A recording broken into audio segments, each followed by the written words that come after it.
2024ರಲ್ಲಿ ದೇಶದ ನ್ಯಾಯಾಂಗದ ಬಗ್ಗೆ ಬಹಳ ಚರ್ಚೆ ನಡೆದಿದೆ. ಸುಪ್ರೀಂ ಕೋರ್ಟ್ ಮುಖ್ಯ ನ್ಯಾಯಮೂರ್ತಿಯಿಂದ ಜಿಲ್ಲಾ ನ್ಯಾಯಮೂರ್ತಿಗಳವರೆಗೆ ಅವರ ಕಾರ್ಯವೈಖರಿ, ಅವರ ಧೋರಣೆ ಕುರಿತು ಪರ ವಿರೋಧ ವಾದ ವಿವಾದ ನಡೆದಿದೆ. 2024ರಲ್ಲಿ ಸುಪ್ರೀಂ ಕೋರ್ಟ್ ಹಲವು ಮಹತ್ವದ ತೀರ್ಪುಗಳನ್ನು ಕೊಟ್ಟಿದೆ. ಆ ಮೂಲಕ ದೇಶದ ಜನಸಾಮಾನ್ಯರು ನ್ಯಾಯಾಲಯದ ಬಗ್ಗೆ ನಂಬಿಕೆ ಇಟ್ಟುಕೊಳ್ಳುವಂತಾಗಿದೆ. ಸುಪ್ರೀಂ ಕೋರ್ಟ್ನ ಅಂತಹ 10 ಐತಿಹಾಸಿಕ ತೀರ್ಪುಗಳು. ಮೊದಲನೇದಾಗಿ ಬಿಲ್ಕಿಸ್ ಬಾನೋ ಪ್ರಕರಣ. ಬಿಲ್ಕಿಸ್ ಬಾನೋ ಪ್ರಕರಣದಲ್ಲಿ 11 ಅಪರಾಧಿಗಳನ್ನು ಬಿಡುಗಡೆ ಮಾಡಿದ್ದ ಗುಜರಾತ್ ಸರ್ಕಾರದ ಆದೇಶವನ್ನ ಸುಪ್ರೀಂ ಕೋರ್ಟ್ ರದ್ದುಗೊಳಿಸಿತು. 2002ರ ಗುಜರಾತ್ ಗಲಭೆಯ ಸಮಯದಲ್ಲಿ ಬಿಲ್ಕಿಸ್ ಬಾನೋ ಅವರ ಕುಟುಂಬದ ಮೇಲೆ ನಡೆದ ಸಾಮೂಹಿಕ ಅತ್ಯಾಚಾರ ಮತ್ತು ಕೊಲೆಗಾಗಿ ಅಪರಾಧಿಗಳಿಗೆ ಜೀವಾವಧಿ ಶಿಕ್ಷೆಯನ್ನು ವಿಧಿಸಲಾಗಿತ್ತು. ಅಪರಾಧಗಳಿಗೆ ಶಿಕ್ಷೆ ವಿಧಿಸಿದ್ದು ಮುಂಬೈನಲ್ಲಿ. ಹಾಗಾಗಿ ಅದರ ಬಗ್ಗೆ ಏನೇ ನಿರ್ಧಾರವನ್ನ ಕೈಗೊಳ್ಳೋದಿದ್ರೂ ಮಹಾರಾಷ್ಟ್ರ ಸರ್ಕಾರ ಕೈಗೊಳ್ಳಬಹುದಿತ್ತು ಅಂತ ಕೋರ್ಟ್ ಹೇಳಿತ್ತು. ನ್ಯಾಯ ಅನ್ನೋದು ಅಪರಾಧಿಗಳ ದೃಷ್ಟಿಯಿಂದ ಮಾತ್ರವಲ್ಲ, ಸಂತ್ರಸ್ತರು ಮತ್ತು ಕಾನೂನು ಪಾಲಿಸುವ ನಾಗರಿಕರ ದೃಷ್ಟಿಯಿಂದಲೂ ಮುಖ್ಯ. ಹಾಗಾಗಿ ಅಪರಾಧಿಗಳು ಅವರ ಅಪರಾಧದಿಂದ ತಪ್ಪಿಸಿಕೊಳ್ಳೋಕೆ ಕೋರ್ಟ್ ಬಿಡಕೂಡದು ಅಂತ ಸುಪ್ರೀಂ ಕೋರ್ಟ್ ಅಭಿಪ್ರಾಯಪಟ್ಟಿತ್ತು. ಎರಡನೇದು ಎಲೆಕ್ಟೋರಲ್ ಬಾಂಡ್ ಯೋಜನೆ. 5 ನ್ಯಾಯಾಧೀಶರ ಪೀಠ 2018ರ ಮೋದಿ ಸರ್ಕಾರದ ಚುನಾವಣಾ ಬಾಂಡ್ ಯೋಜನೆಯನ್ನು ರದ್ದುಗೊಳಿಸಿತು. ರಾಜಕೀಯ ಪಕ್ಷಗಳಿಗೆ ಬರುವ ಹಣದ ಮೂಲದ ಬಗ್ಗೆ ತಿಳಿಯುವ ಹಕ್ಕು ನಾಗರಿಕರಿಗೆ ಇದೆ ಅಂತ ಹೇಳಿದ್ದ ಕೋರ್ಟ್ ಆ ಕಾಯ್ದೆಯನ್ನ ಮಾಹಿತಿ ಹಕ್ಕಿನ ಉಲ್ಲಂಘನೆ ಅಂತ ಹೇಳಿತ್ತು. ಮುಕ್ತ ಮತ್ತು ನ್ಯಾಯಯುತ ಚುನಾವಣೆಗಳಿಗೆ ಉತ್ತೇಜನ ನೀಡುವ ಸಲುವಾಗಿ ನ್ಯಾಯಾಲಯ ಚುನಾವಣಾ ಬಾಂಡ್ ಮಾರಾಟವನ್ನ ತಕ್ಷಣವೇ ನಿಲ್ಲಿಸುವಂತೆ ಆದೇಶಿಸಿತು ಮತ್ತು ಚುನಾವಣಾ ಆಯೋಗ ಮತ್ತು SBI ಆವರೆಗೆ ಸಂಗ್ರಹಿಸಿರುವ ಡೇಟಾವನ್ನ ಸಾರ್ವಜನಿಕರಿಗೆ ಬಹಿರಂಗಪಡಿಸುವಂತೆ ಸೂಚಿಸಿತ್ತು.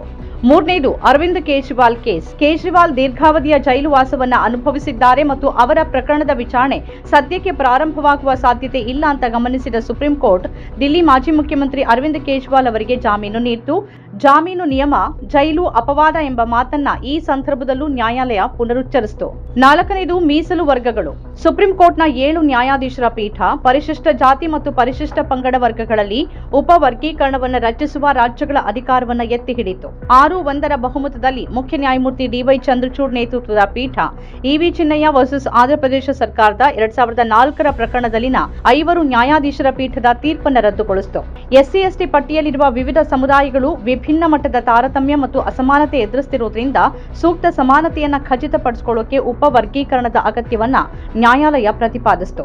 5ನೇದು ಕೈಗಾರಿಕಾ ಮದ್ಯ ನಿಯಂತ್ರಣ. ಜುಲೈ 25 ಗಣಿ ಮತ್ತು ಖನಿಜಗಳ ಮೇಲೆ ತೆರಿಗೆ ಸಂಗ್ರಹಿಸುವ ರಾಜ್ಯ ಸರ್ಕಾರಗಳ ಅಧಿಕಾರವನ್ನ ಕೋರ್ಟ್ ಎತ್ತಿ ಹಿಡಿತು. ಅಕ್ಟೋಬರ್ 23 ಕೈಗಾರಿಕಾ ಮದ್ಯವನ್ನ ನಿಯಂತ್ರಿಸುವ ಅಧಿಕಾರ ರಾಜ್ಯ ಸರ್ಕಾರಗಳ ಬಳಿ ಇರೋದ್ರ ಬಗ್ಗೆ ಪುನರುಚ್ಚರಿಸಿತು. ಭಾರತದ ಒಕ್ಕೂಟ ರಚನೆಯನ್ನ ಕಾಪಾಡಿಕೊಳ್ಳೋಕೆ ರಾಜ್ಯಗಳು ಮತ್ತು ಕೇಂದ್ರದ ನಡುವೆ ಶಾಸಕಾಂಗ ಅಧಿಕಾರಗಳ ಸ್ಪಷ್ಟ ವಿಭಜನೆ ನಿರ್ಣಾಯಕವಾಗಿದೆ ಅನ್ನೋದನ್ನ ನ್ಯಾಯಾಲಯ ಪ್ರತಿಪಾದಿಸಿತು.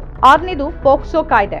ಮದ್ರಾಸ್ ಹೈಕೋರ್ಟ್ ತೀರ್ಪನ್ನು ರದ್ದುಗೊಳಿಸಿದ ಮಾಜಿ CJI ಚಂದ್ರಚೂಡ್ ಮತ್ತು ನ್ಯಾಯಮೂರ್ತಿ ಪರ್ದಿವಾಲ್ ಅವರಿದ್ದ ಪೀಠ ಮಕ್ಕಳ ಅಶ್ಲೀಲ ಚಿತ್ರವನ್ನ ವೀಕ್ಷಣೆ ಮಾಡುವುದು, ಸಂಗ್ರಹಿಸೋದು ಮತ್ತು ಹೊಂದಿರೋದು ಪೋಕ್ಸೋ ಕಾಯ್ದೆಯಡಿ ಸ್ಪಷ್ಟ ಅಪರಾಧ ಅಂತ ತೀರ್ಪನ್ನ ಕೊಡ್ತು. ಮಕ್ಕಳ ಅಶ್ಲೀಲ ಚಿತ್ರ ಎಂಬ ಪದ ಬಳಕೆಯನ್ನ ತಿರಸ್ಕರಿಸುವ ಅಗತ್ಯವನ್ನ ಪ್ರತಿಪಾದಿಸಿದ ಪೀಠ ಮಕ್ಕಳ ಲೈಂಗಿಕ ದೌರ್ಜನ್ಯ ಮತ್ತು ಶೋಷಣೆಯ ವಸ್ತು ಅಂತ ಅದನ್ನ ಕರಿಬೇಕು ಅಂತ ಸೂಚಿಸಿತು. 7ನೇಯದ್ದು ಪೌರತ್ವ ಕಾಯ್ದೆ. 4-1ರ ಬಹುಮತದ ತೀರ್ಪಿನಲ್ಲಿ ಪೌರತ್ವ ಕಾಯ್ದೆ 1955ರ ಸೆಕ್ಷನ್ 6A ಸಾಂವಿಧಾನಿಕ ಸಿಂಧುತ್ವವನ್ನು ಎತ್ತಿ ಹಿಡಿತು. ತೀರ್ಪಿನ ನಂತರ ಯಾವುದೇ ಅಕ್ರಮ ವಲಸಿಗರು ಬಂಧಿತರಾಗಿದ್ರೆ ಪೌರತ್ವ ಕಾಯ್ದೆಯ ಸೆಕ್ಷನ್ 6A ಸಂಬಂಧಪಟ್ಟ ಪ್ರಯೋಜನಗಳು ಅವರಿಗೆ ಅನ್ವಯಿಸೋದಿಲ್ಲ ಅಂತ ಸುಪ್ರೀಂ ಕೋರ್ಟ್ ಸೂಚಿಸಿತು. 8ನೇಯದ್ದು ಖಾಸಗಿ ಆಸ್ತಿ. ಎಲ್ಲಾ ಖಾಸಗಿ ಒಡೆತನದ ಆಸ್ತಿ ಸಂವಿಧಾನದ ವಿಧಿ 39B ಅಡಿಯಲ್ಲಿ ಸಮುದಾಯದ ಬೌದ್ಧಿಕ ಸಂಪನ್ಮೂಲ ಆಗಿರೋದಿಲ್ಲ ಅಂತ 9 ನ್ಯಾಯಾಧೀಶರ ಸಾಂವಿಧಾನಿಕ ಪೀಠ ತೀರ್ಪನ್ನ ನೀಡಿತು. ಸಂವಿಧಾನದಲ್ಲಿ 31C ವಿಧಿ ಮುಂದುವರಿಯುತ್ತೆ ಅನ್ನೋ ಭರವಸೆಯನ್ನ ಕೋರ್ಟ್ ನೀಡಿತು. 9ನೇಯದ್ದು ಅಲಿಗಢ ಮುಸ್ಲಿಂ ವಿವಿ. ಅಜೀಜ್ ಪಾಷಾ ಕೇಸ್ ತೀರ್ಪನ್ನು ರದ್ದುಪಡಿಸಿದ ಸುಪ್ರೀಂ ಕೋರ್ಟ್ 4-3ರ ಬಹುಮತದ ತೀರ್ಪಿನಲ್ಲಿ ಅಲಿಗಢ ಮುಸ್ಲಿಂ ವಿಶ್ವವಿದ್ಯಾನಿಲಯ ಅಂದ್ರೆ AMU ಕೇಂದ್ರ ಶಾಸನದಿಂದ ಸ್ಥಾಪಿಸಲ್ಪಟ್ಟ ಕಾರಣ ಸ್ಥಾಪಕರು ಅಲ್ಪಸಂಖ್ಯಾತ ಸಮುದಾಯದ ವ್ಯಕ್ತಿಯಾಗಿದ್ರೆ ಕಾನೂನು ಸಾಧನದ ಮೂಲಕ ಸಂಯೋಜಿಸಲ್ಪಟ್ಟ ಸಂಸ್ಥೆಗಳು ಅಲ್ಪಸಂಖ್ಯಾತ ಸ್ಥಾನಮಾನವನ್ನ ಹೊಂದಬಹುದು ಅಂತ ಅಭಿಪ್ರಾಯಪಟ್ಟಿತು. ಆರ್ಟಿಕಲ್ 30ರ ಅಡಿಯಲ್ಲಿ ಸ್ಥಾಪಿಸಲಾದ ಯಾವುದೇ ಧಾರ್ಮಿಕ ಅಥವಾ ಭಾಷಾ ಶಿಕ್ಷಣ ಸಂಸ್ಥೆಯ ಅಲ್ಪಸಂಖ್ಯಾತ ಸ್ಥಾನಮಾನವನ್ನ ನಿರ್ಧರಿಸೋಕೆ ನಿರ್ದಿಷ್ಟ ಮಾನದಂಡಗಳ ಬಗ್ಗೆನೂ ಕೋರ್ಟ್ ಉಲ್ಲೇಖಿಸಿತು. 10ನೇದು ಬುಲ್ಡೋಜರ್ ಡೆಮಾಲಿಷನ್. ನವೆಂಬರ್ನಲ್ಲಿ ಸುಪ್ರೀಂ ಕೋರ್ಟ್ ಕೆಲವು ನಿರ್ದಿಷ್ಟ ಬುಲ್ಡೋಜರ್ ಡೆಮಾಲಿಷ್ಗಳನ್ನ ಆಶ್ರಯದ ಹಕ್ಕಿನಂತಹ ಮೂಲಭೂತ ಹಕ್ಕುಗಳನ್ನ ಉಲ್ಲಂಘಿಸುತ್ತೆ ಮತ್ತು ಅಧಿಕಾರಿಗಳನ್ನ ನ್ಯಾಯಾಧೀಶರನ್ನುವಂತೆ ಆಡುವ ಮೂಲಕ ಅಧಿಕಾರಗಳ ಪ್ರತ್ಯೇಕತೆ ಮತ್ತು ಕಾನೂನಿನ ನಿಯಮವನ್ನ ದುರ್ಬಲಗೊಳಿಸುತ್ತೆ ಅಂತ ಸುಪ್ರೀಂ ಕೋರ್ಟ್ ತೀರ್ಪನ್ನ ನೀಡಿತು. ಪೀಠ ಕೆಲವು ಕಾರ್ಯವಿಧಾನದ ಮಾರ್ಗಸೂಚಿಗಳನ್ನು ಕೂಡ ನಿಗದಿಪಡಿಸಿತು ಮತ್ತು ಯಾವುದೇ ಕಾರ್ಯವಿಧಾನವನ್ನ ಉಲ್ಲಂಘನೆ ಮಾಡಿದ್ರೆ ತಳಮಟ್ಟದ ಸರ್ಕಾರಿ ಅಧಿಕಾರಿಗಳು ಅದಕ್ಕೆ ಶಿಕ್ಷೆ ಅನುಭವಿಸಬೇಕಾಗುತ್ತೆ ಅಂತ ಎಚ್ಚರಿಸಿತು. ನಮ್ಮ ಕಾರ್ಯಕ್ರಮಗಳನ್ನ ನೀವು ನೋಡ್ತಾ ಇದ್ರೆ ನಮ್ಮ ಚಾನೆಲ್ ಅನ್ನ ಸಬ್ಸ್ಕ್ರೈಬ್ ಮಾಡಿ ಪಕ್ಕದ ಬೆಲ್ ಐಕಾನ್ ಒತ್ತಿ ನಮ್ಮನ್ನ ಬೆಂಬಲಿಸಿ. ಹಾಗೆ ನಮ್ಮ ಕಾರ್ಯಕ್ರಮಗಳನ್ನ ಲೈಕ್ ಮಾಡಿ, ಕಮೆಂಟ್ ಮಾಡಿ, ಅದನ್ನ ಬೇರೆಯವರಿಗೂ ವಾಟ್ಸ್ಆಪ್ ಮೂಲಕ ಶೇರ್ ಮಾಡಿ. ನೀವು ಹೀಗೆ ಮಾಡಿದಾಗ ನಮ್ಮ ಚಾನೆಲ್ ಮತ್ತಷ್ಟು ಜನರಿಗೆ ತಲುಪಲು ನೀವು ನಮ್ಮೊಂದಿಗೆ ಸಹಕರಿಸಿದ ಹಾಗಾಗುತ್ತೆ. ಇದು ನೀವು ಯಾವುದೇ ಖರ್ಚಿಲ್ಲದೆ ಕೆಲವೇ ಸೆಕೆಂಡುಗಳಲ್ಲಿ ನೀಡಬಹುದಾದ ಸಹಕಾರ. ಧನ್ಯವಾದಗಳು.